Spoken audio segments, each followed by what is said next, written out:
to the second boat in this month's used boat feature. This boat is a Tyler Vortex 43, and like the other boats in this feature, quite a remarkable boat. In fact, there are only 7 Tyler Vortex 43s built, and this was the only one built for pleasure use. What makes this boat so unusual in the fact that it has an air entrapment hull, effectively a planing hull. It has external sponsons, port and starboard. Air is trapped between those and the main hull, providing plenty of dynamic lift, enabling this boat to plane at speeds as low as 13 knots. Not to mention the fact it gives the boat a lot of stability, especially at displacement speed in beam seas.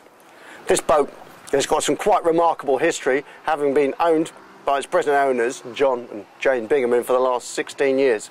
But to appreciate this story in its entirety, you really need to hear it from them in person. Yes, Greg, we've done something just over 35,000 miles, and you can see from this plan that we've been from the north of Norway there, as far as Stockholm, right down the French coast to Rochefort, and round the west coast of Ireland, and we even one day went out to St Kilda. Blimey, yeah, that's a lot of cruising. 16 years and 35,000 miles and somewhat 3,000 hours? Yeah, engine hours, yes, yeah. That's correct. That's an impressive... well, I know one year when we did 3,500 miles, including going through the Caledonian Canal, we averaged over 15 knots all told. Over the whole leg? Whole 3,500 miles. Really? Yes. I see, yeah.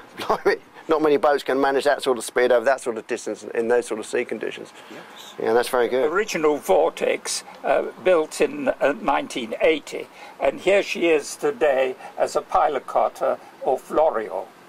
2 of her sisters are quick reaction vessels with the Royal Omani Navy. And here we are at Lorient, meeting up with her elder sister, Vortex. You can see quite a powerful craft there used by the Omani Navy.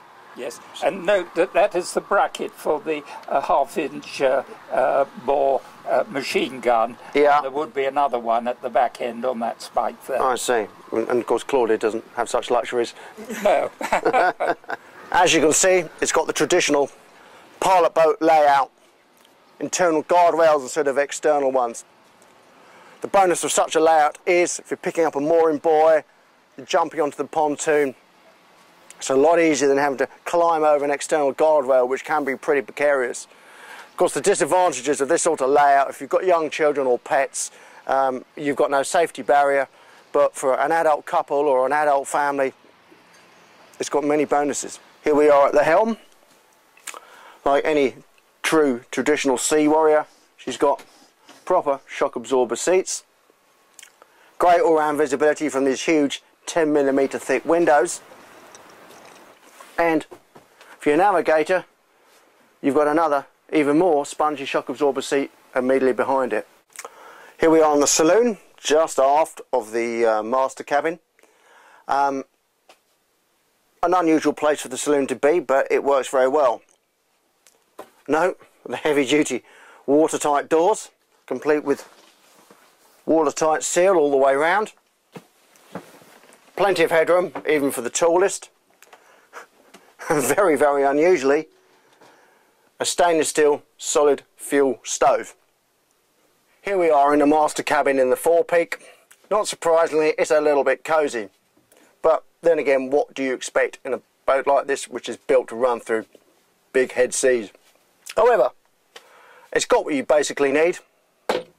More than enough storage in this portside double locker. And on the starboard side, we have the ensuite heads and shower. All traditionally finished. What more do you need? This is the amidships guest stroke crew cabin. One single bunk to port and one to starboard.